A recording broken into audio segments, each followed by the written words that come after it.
नमस्कार, आदाब and welcome. You are watching Sunday show with Sarthak, जहां हम करते हैं न्यूज की बात एंटरटेनमेंट के साथ। इस हफ्ते का सबसे बड़ा मसला हुआ जब YouTube पर आदि पुरुष मूवी का टीजर लॉन्च हुआ। It's a movie which stars Prabhas, Saif Ali Khan and Kriti Sanon, और ये मूवी रामायण पर आधारित है, जहां Prabhas is playing Prabhu Ram and Saif is playing Ravan. इस टीजर के आने के बाद बड़ी कंट्रोवर्सी हुई। लोगों ने कहा कि जैसे कैरेक्टर्स को पोर्ट्रे किया गया है, जैसे उनको दिखाया गया है, उनकी धार्मिक भावनाओं को ठेस पहुंची है, which was kind of expected, क्योंकि आजकल आप जानते ही हो कि मूवी रिलीज बाद में होती है, बॉयकॉट पहले। अब तो स्टैंडर्ड प्रोसीजर हो चुका है। देखो, कैरेक्टर्स को कैसे पोर्ट्रे किया गया, धार्मिक भावनाएं कैसे ठेस पहुंची, वो अपना जेंट्री नहीं है, अपन मान नहीं जाएंगे। मेरा सवाल है मूवी की सिनेमेटोग्राफी पे, क्या किया भाई ये सब? इसके फाइट सीन्स मुझे टेकन 3 की याद क्यों दिला रहे हैं? रावण से ना व्हाइट वॉकर्स की पैरोडी क्यों लग रही है? रावण डैन बिल्जेरियन की हेयर स्टाइल में क्यों है? और ये वीएफएक्स है। It's like watching game of thrones in 3GP। और जोक्स अपार्ट, मुझे फिर भी लगता है कि ये मूवी रिलीज होने के बाद मासेस में बहुत चलेगी, क्योंकि ये देखा गया है कि जब भी कोई पौराणिक कथाओं का नाटकीय रूपांतरण करता है तो कैसे वीएफएक्स है वो उतना मैटर नहीं करता, बल्कि इमोशंस कैसे कन्वे हो रहे होते हैं वो मैटर करता है। इमोशंस मैटर करते हैं and the film makers have said that they will deliver. मतलब हमको समझना चाहिए कि हाँ, भले हम मार्वल मूवीज वगैरह देखते हैं, बट यहाँ थोड़ी टारगेट ऑडियंस अलग है, तो थोड़ी लिबर्टीज उस हिसाब से ली जा सकती है। It's my opinion, but you can disagree. अगली कंट्रोवर्सी थोड़ी पॉलिटिकल है। राहुल गांधी, कांग्रेस के वो नेता जो आजकल भारत जोड़ो यात्रा पर है, उनकी आजकल आप देखेंगे कि इंटरनेट पर कई सारी इमेजेस वायरल हो रही हैं। कहीं वो सोनिया गांधी अपनी मां के शूलेसेस बांध रहे हैं, कहीं वो चल रहे हैं और उनके डायनेमिक शॉट्स लिए जा रहे हैं, और कहीं भरी बारिश में भीगते हुए पोलो टी शर्ट्स में स्पीचेस दी जा रही हैं। देखो, भले ही आप बीजेपी सपोर्टर हो, एक बात तो माननी पड़ेगी, भाई में स्वैग तो है, पप्पू बट कैन डांस साला। अच्छा, अगर आपको भारत जोड़ो यात्रा के बारे में नहीं पता, तो ये कांग्रेस का लेटेस्ट अभियान है, जिसमें वो साउथ से लेकर नॉर्थ इंडिया, मतलब पूरे इंडिया में पद यात्रा करेंगे और अपने पार्टी को रिवाइव करने की कोशिश करेंगे। बीजेपी का हालांकि कहना है कि इससे पार्टी का कुछ लेना देना नहीं है, ये गांधीज को रिवाइव करने का प्लान है। और आप इंटरनेट पर देखेंगे तो आपको भारत जोड़ो यात्रा से लेकर कई सारे मिक्स्ड रिएक्शंस देखने को मिलेंगे। कई लोग कह रहे हैं कि ग्राउंड पर काफी ज्यादा इंपैक्ट देखने को मिल रहा है, और कई लोग कह रहे हैं कि ऐसा कुछ नहीं है, जैसे बाकी कांग्रेस के प्रोटेस्ट हैं वो खत्म हो जाते हैं, ऐसे this protest will also die a slow death. But अगर आप ग्राउंड पर हैं और आपने इसको विटनेस किया है, तो आप कमेंट सेक्शन में जरूर बताएं कि भारत जोड़ो यात्रा का ग्राउंड पर क्या इंपैक्ट पड़ रहा है। दूध का दूध, बियर का बियर हो जाएगा थोड़ा। बढ़ते हैं इस हफ्ते की न्यूज हेडलाइंस की तरफ। शुरुआत करते हैं नेशनल नहीं बल्कि एक इंटरनेशनल न्यूज से। थाईलैंड में हुई एक ऐसी घटना जिसने दुनिया भर को चौंका करके रख दिया है। थाईलैंड के एक डे केयर सेंटर में हुई मास शूटिंग में 36 लोग मारे गए, जिसमें से 24 छोटे छोटे बच्चे शामिल थे। दरअसल जो एक किलर है, ये थाईलैंड का ही एक एक्स पुलिसमैन है, जिसे कुछ ड्रग रिलेटेड केसेस की वजह से पुलिस फोर्स ने नौकरी से निकाल दिया था। ये डे केयर सेंटर में अपने बच्चे को पिक करने गया था, जहां पर उसे अपना बच्चा नहीं मिला, तो इसने वहां पर लोगों से लड़ाई की और फिर बाद में वहां के जो ऑफिशियल्स थे उनको मारना शुरू कर दिया और फिर बच्चों को मारना शुरू कर दिया। कई लोगों को गोलियां मारी, कई लोगों को चाकू से मारा, और देखते ही देखते इसने 40 लोगों की हत्या कर दी, जिनमें से कई सारे बच्चे शामिल थे। एंड दैट्स सैड, क्योंकि इस मामले में सब लोग विक्टिम है। जैसे कि मैंने आपको बताया कि ये शूटर है, ये ड्रग रिलेटेड केसेस की वजह से नौकरी से निकाला गया था, इसकी कोई मेंटल कंडीशन भी थी, और जिसे अपना बच्चा नहीं मिला तो ये ट्रिगर हो गया। इसने वहां पर क्राइम किया, ये अपने घर गया, फिर इसने अपनी बीवी और अपने बच्चे को भी मार दिया, और उसने एंड में खुद की भी जान ले ली। Anyway, this was the biggest news headline of the world.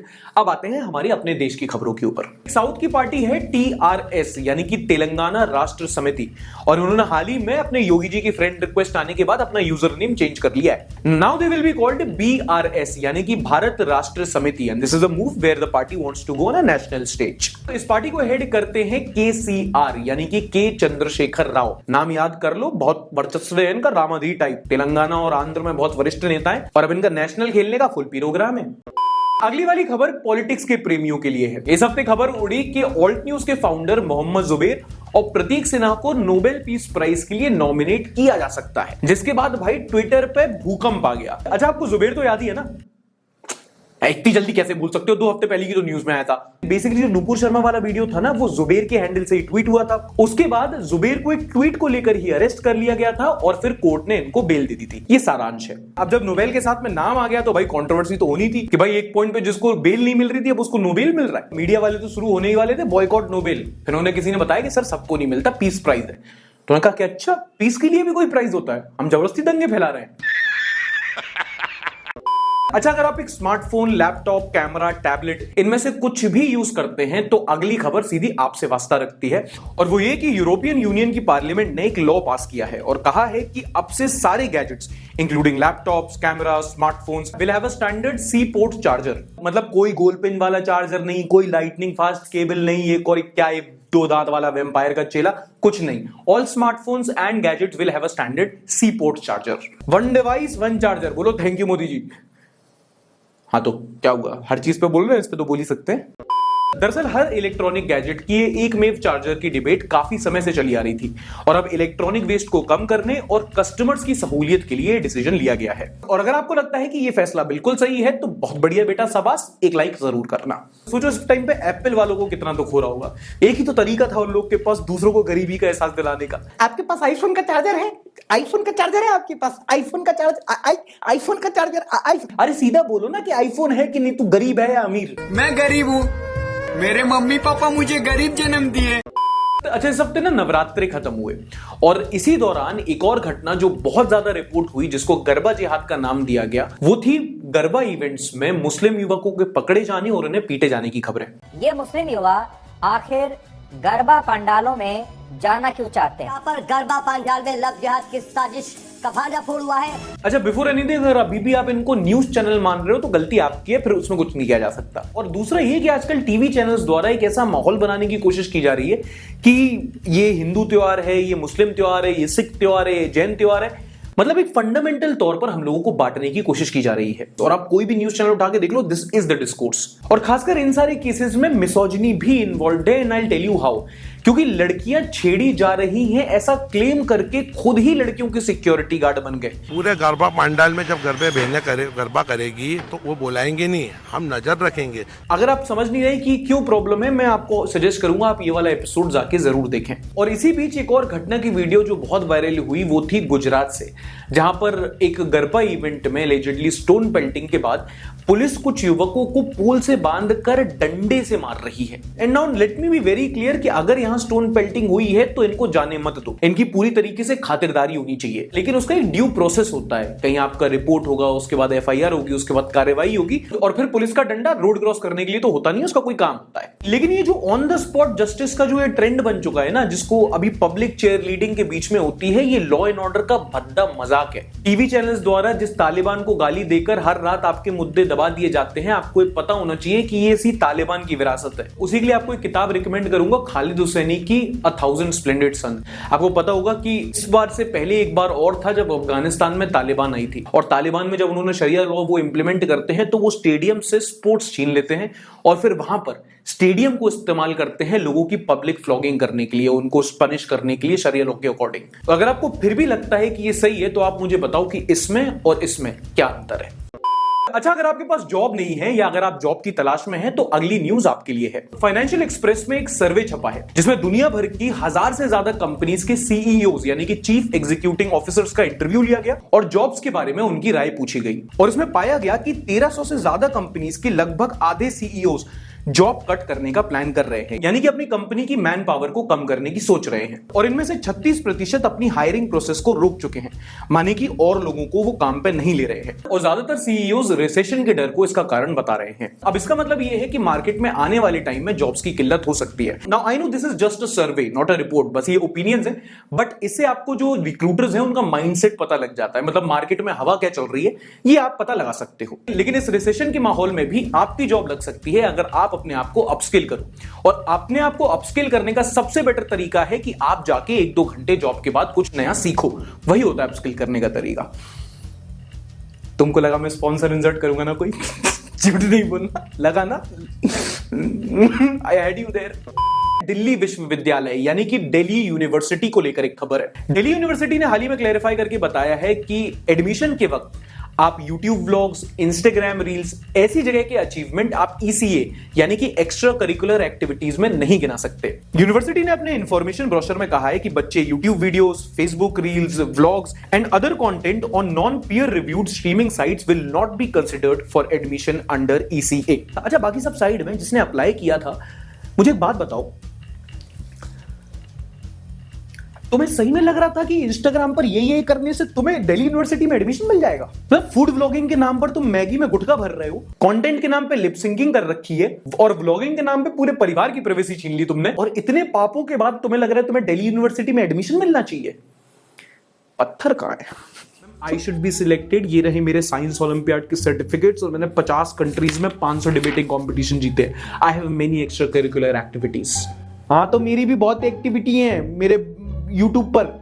पिछले हफ्ते भैया की स्वागत लाइव स्ट्रीम की थी, first in the country. Okay मैं, but I have 95 percentile in all my subjects. हाँ, तो मेरे भी 95 के व्यूज है मेरी लेटेस्ट रील पर। Okay, hey guys, welcome back to my vlog. अच्छा, आखिरी न्यूज में हमारी सरकार की तारीफ हुई है वर्ल्ड बैंक की तरफ से। वर्ल्ड बैंक प्रेसिडेंट डेविड मेलपास ने कहा है कि जो भारत सरकार की नीति थी, जिसमें उन्होंने पेंडेमिक के टाइम पर गरीब जनता को टारगेटेड कैश ट्रांसफर किया था और ना कि सब्सिडीज पर रिलाई किया था, उससे लोगों को काफी फायदा हुआ है। और आपको नहीं पता कि किस स्कीम की बात हो रही है, तो पेंडेमिक के टाइम पर जो बीपीएल यानी कि गरीबी रेखा से नीचे के लोग थे, उनको प्रति व्यक्ति 5 किलो गेहूं और चावल दिया गया था, जिससे कई सारे गरीब लोगों को फूड सिक्योरिटी मिली थी। जहां इसमें एक पॉइंट ऑफ कंटेंशन ये था कि जो आप पैकेट्स दे रहे हो खाद्यान्न के, उसमें आप अपना जो फोटो चिपका रहे हो, जिसमें अपनी ब्रांडिंग कर रहे हो, थैंक यू कर रहे हो, क्या वो सही था? क्योंकि ये एक पेंडेमिक का टाइम था, सरकार की रिस्पॉन्सिबिलिटी थी, एक आपदा थी, उसमें आप अवसर के Fuck it all makes sense to me। Finance news की बात करें तो कुछ ऐसा मामला खुश कर देने वाला नहीं है। हमारे देश का ट्रेड डेफिसिट एक बार फिर से बढ़ गया है। अब ट्रेड डेफिसिट क्या होता है, पिछले कुछ हफ्तों में हम लोग डिस्कस कर चुके हैं। It is the difference between the exports and the imports of the country. और अब इंडिया का ट्रेड डेफिसिट बढ़कर 28 बिलियन डॉलर्स हो चुका है। एक्सपोर्ट्स भी हमारे 3.5% से कम हो चुके हैं सितंबर के महीने में। So not good news as far as trade is concerned. Nonsense. अच्छा, अगर मैं आपसे पूछूं कि आप चम्मच से क्या क्या खाते हैं? खाना, दही, आइसक्रीम, थोड़ी और आइसक्रीम, फिर थोड़ा और खाना। कंटेंट के चक्कर में ज्यादा खा लिया, अब निकालने में दिक्कत आएगी। बट यूपी के मुजफ्फरनगर के एक व्यक्ति की किंक ही अलग थी, क्योंकि वो चम्मच से कुछ नहीं खाता था, वो चम्मच ही खा लेता था। एक्चुअली हुआ क्या कि वो पेट दर्द का शिकायत लेके डॉक्टर्स के पास गया।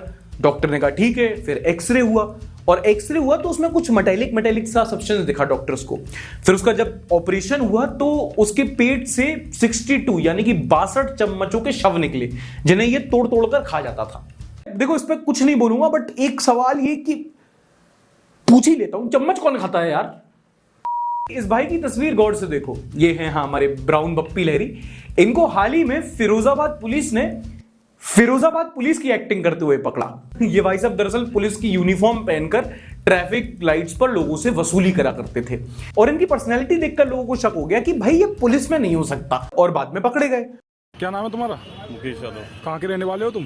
गाजियाबाद। गाजियाबाद के रहने वाले हो। इंस्पेक्टर कब भर्ती हुए थे तुम? नहीं हुए? फिर तुम वर्दी क्यों पहन के चलते थे? वर्दी पहन के नहीं जा रहा था। क्या करते हो? कार क्यों रखते थे इंस्पेक्टर का तुम? टोल टैक्स के लिए। टोल टैक्स बचाने के लिए। और पकड़े जाने का रीजन अभी तक आप समझ ही गए होंगे कि क्या था। बड़ी ऑब्वियस सी बात है कि आप रमेश पवार की फिटनेस रजीम के साथ विराट कोहली वाले शॉट्स खेलोगे तो हिट विकेट तो हो ही जाओगे ना। गुजरात पुलिस ने हाल ही में एक एम्बुलेंस में जाते हुए 25 करोड़ के नकली नोट पकड़े। ना इन नोटों के बारे में नोट करने लायक दो चीजें हैं। पहली ये कि ये पैसा एम्बुलेंस में ले जाया जा रहा था, जिसके बाद पुलिस ने इस पैसे को पकड़ लिया। लेकिन ये नकली नोट है, पुलिस को तब पता चला जब इन नोटों पर रिजर्व बैंक ऑफ इंडिया की जगह लिखा था रिवर्स बैंक ऑफ इंडिया। इतने तेजस्वी लोग हैं हमारे पास। 25 करोड़ का घपला कर रहे थे ये लोग। अब 2500 की इंग्लिश की ट्यूशन ले लेते तो बच जाते। सही बात है। इस सेगमेंट में हम कुछ पॉजिटिव न्यूज स्टोरी और कुछ इंस्पिरेशनल लोगों की कहानियां आप तक लाने की कोशिश करते हैं। कहा जाता है necessity is the mother of all inventions, यानी कि जो जरूरत होती है वही ज्यादातर आविष्कार की जननी होती है। और इसी कहावत को सच करके दिखाया है बिपिन कदम जी ने। इन्होंने अपनी बेटी के लिए एक रोबोट बनाया है। दरअसल इनकी बेटी जो है वो स्पेशली एबल्ड है, वो अपने हाथों से खाना नहीं खा पाती थी, और इनकी पत्नी को भी एक मेडिकल कंडीशन थी और ये काम से बाहर रहते थे, जिसकी वजह से काफी प्रॉब्लम्स आ रही थी। तो इन्होंने खुद एक रोबोट बनाया जो इनकी बेटी को खाना खिला सकता है। नाउ खास बात यह है कि बिपिन कदम जी एक सीएनसी डिजाइनर है। इनको रोबोटिक्स का और प्रोग्रामिंग का पहले से कोई ज्ञान नहीं था, लेकिन क्योंकि इनकी बेटी को जरूरत थी तो इन्होंने अपने 12 घंटे शिफ्ट के बाद हर रोज 2 घंटे रोबोटिक्स और प्रोग्रामिंग सीखी, और पेंडेमिक के दौरान एक रोबोट बनाया जो इनकी बेटी को खाना खिला सकता है। एक्ट्रेस सुष्मिता सेन ने हाल ही में अपने इंस्टाग्राम पे अपनी आने वाली मूवी टाली का फर्स्ट लुक शेयर किया। टाली जो मूवी है वो ट्रांसजेंडर एक्टिविस्ट गौरी सावंत की कहानी पर बेस्ड है और गौरी सावंत की कहानी ही आज की पॉजिटिव न्यूज स्टोरी है। गौरी सावंत को 17 साल की उम्र में अपना घर छोड़कर भागना पड़ा था क्योंकि इनके पिताजी इनकी आइडेंटिटी को एक्सेप्ट नहीं कर पा रहे थे। उनका जन्म एक मेल बॉडी में हुआ था लेकिन वो अपने आप को एक फीमेल के तौर पर आइडेंटिफाई करती थी। खैर, घर से भागकर ये मुंबई आ गई, वहां कुछ ट्रांसजेंडर से मिली, कुछ अपने मिले, बाद में उन्हें काम करके कुछ पैसे कमाए और फिर बाद में उन्होंने अपना एनजीओ स्टार्ट किया। गौरी को हमेशा से एक मां बनने की चाह थी, इसलिए उन्होंने कुछ सालों बाद एक सेक्स वर्कर की बेटी को गोद लिया, उसे पढ़ाया लिखाया, उसको सक्सेसफुल बनाया और साथ ही साथ में अपनी कम्युनिटी के लोगों के राइट्स और रिकॉग्निशन के लिए भी लड़ाई लड़ी। इनकी स्टोरी पर काफी टाइम पहले विक्स ने एक एड बनाया था जिसका लिंक मैं डिस्क्रिप्शन में दे देता हूं, जाकर जरूर देखिएगा। बट हाँ, एड जरूर देखना, बट उसको देखकर आपको रोना आ सकता है, तो पहले बता दिया मैंने। अच्छा, ये तो आपको पता है, हम लोग अपने चैनल पे भी कई बार डिस्कस करते रहते हैं कि इंटरनेशनल रैंकिंग में इंडिया की जो पोजीशन है वो गिरती रहती है। आदि पुरुष के वीएफएक्स से ज्यादा अगर कोई चीज खराब है तो वो है इंडिया की इंटरनेशनल रैंकिंग्स। लेकिन इस हफ्ते एक ऐसी रैंकिंग आई है जिसके बारे में सुनकर हम खुश हो सकते हैं और वो है ग्लोबल इनोवेशन इंडेक्स की रैंकिंग, जिसमें 6 पायदान चढ़कर इंडिया 40वें स्थान पर आया है। मतलब अमंगस्ट ऑल द केओस थोड़ी सी खुशी, थोड़ा सा प्राउड मोमेंट। अगली पॉजिटिव कहानी दरअसल एक सिटी की कहानी है। आपने अक्सर सुना होगा Indore is the cleanest city of the country. कई सालों से, लगभग 5 सालों से इंदौर हमेशा से cleanest city of the country रही है। बट आपने कभी सोचा है ऐसा क्यों? ऐसा क्या है इंदौर में? आपको जानकर हैरानी होगी कि Indore is the cleanest city, but यहां पर गार्बेज बिन ज्यादा देखने को नहीं मिलेंगे आपको। और ऐसा नहीं है कि इंदौर में ज्यादा वेस्ट जनरेट नहीं होता, हर रोज लगभग 2000 टन वेस्ट जनरेट होता है इंदौर में। बट इस सिटी का वेस्ट मैनेजमेंट सिस्टम इतना अच्छा है कि ज्यादातर वेस्ट को ये डिकम्पोज कर लेती है या उसे यूटिलाइज कर लेती है। फॉर एग्जांपल, जहां ज्यादातर सिटीज में वेस्ट 2 कैटेगरीज में बंटता है, इंदौर में ये 6 कैटेगरीज में बंटता है। और ये अपने वेस्ट को डिकम्पोज करने के बाद उससे बायो सीएनजी बना लेती है, जिससे इन सिटी की 150 से ज्यादा बसेस चलती हैं। और तो और अपने वेस्ट ट्रीटमेंट फैसिलिटी में अपने वेस्ट को डिकम्पोज करने के बाद उससे ऑर्गेनिक मैन्योर भी बना लेती है और उससे करोड़ों रुपए भी कमा लेती है। एंड ऑब्वियसली इंदौर के इतने अच्छे वेस्ट मैनेजमेंट सिस्टम का क्रेडिट वहां की म्युनिसिपल कॉर्पोरेशन को तो जाता ही है, बट वहां के लोगों को भी जाता है। अगर आप कभी इंदौर जाएंगे तो आप रियलाइज करेंगे कि वहां के लोगों का सिविक सेंस जो होता है वो बहुत अच्छा है। इंदौर इतनी साफ सिटी है कि आप चाहकर भी वहां कचरा नहीं फेंक पाओगे। आप साइकोलॉजिकली सोचो, अगर एक जगह ऑलरेडी थोड़ा कचरा हो तो आप एक कचरा डाल दो, बट अगर पूरी तरीके से साफ हो तो आप वो गिल्टी नहीं लेना चाहोगे कि आप कुछ भी वहां पर कचरा फैलाओ। और सही बता रही है, मैं इंदौरी इसी काम में बहुत तेज है। अब देखो, न्यूज व्यूज तो चलती रहेगी, तो ये वो पार्ट है जहां हम थोड़ा सा ना जनता जो मीम्स बनाती है उसको रिव्यू करते हैं, क्योंकि आजकल की जो जनरेशन है वो मीम से ही न्यूज को रिलेट करती है, तो हम वही रिव्यू करते हैं। Let's start. अच्छा, आजकल ना इंस्टाग्राम नोट्स का जमाना चल रहा है, तो अविनाश आहूजा है एक इंस्टाग्राम यूजर, उन्होंने इमेजिन किया कि सोचो अलग अलग सेलिब्रिटी अगर अपने नोट्स पे कुछ लिखें तो क्या लिखेंगे। नहीं दूंगा विजय माल्या, तुमसे तो उम्मीद भी नहीं है। सलमान खान लिखेंगे आज गाड़ी तेरा भाई चलाएगा, फिर तो कोई जरूर पिल जाएगा। अक्षय कुमार, आप किसकी बायोग्राफी करनी चाहिए? किसी की छोड़ी है तुमने? Ravi Shastri, happy hour always. No cough syrup on the rocks. एक अच्छा ट्वीट मैंने पढ़ा था कि 2 अक्टूबर के बारे में सबसे अच्छी बात यह है कि उस दिन शास्त्री जयंती भी है, उस दिन ड्राई डे भी है। Umar Akmal, form is class but temporary is permanent. Wow meme, you have created a nice Avinash. Abhishek Bachchan, मेरी तो ऐश है, तभी तो सलमान गाड़ी चला रहा है, क्योंकि ऐश तो करण जोहर सेंड डूड्स।